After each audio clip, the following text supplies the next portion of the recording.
Ay po, meron po kami dito 4,500 square meter po dito sa bayan po ng Gimba Nueva Ecija. Tapos yung presyo po niya is 950,000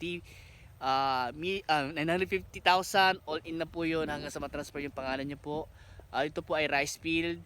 At ang mga po dito nakaalong irrigation road, tapos meron pong irrigation canal. At malapit lang po ito sa Barangay Cemented Road, mga 300 meters. Tapos sa highway na sa mga 2 kilometers po siguro estimate po namin. At maganda po itong property na ito for farming. Pwede rin pong gawing residential sa mga naghanap po ng ganitong maliit na area lang na kulang kalahating hektarya. At kung gusto niyo pong magtayo ng bahay, pwede naman po. Tahimik po dito dahil may mga kabahayan din po yan. Ayan po. So may bahay din po dyan sa part na yan. At power line nasa mga 300 meters lang po. Tapos yung internet connection. Source of water po dito deep well. At yun nga po kanyang irrigation canal.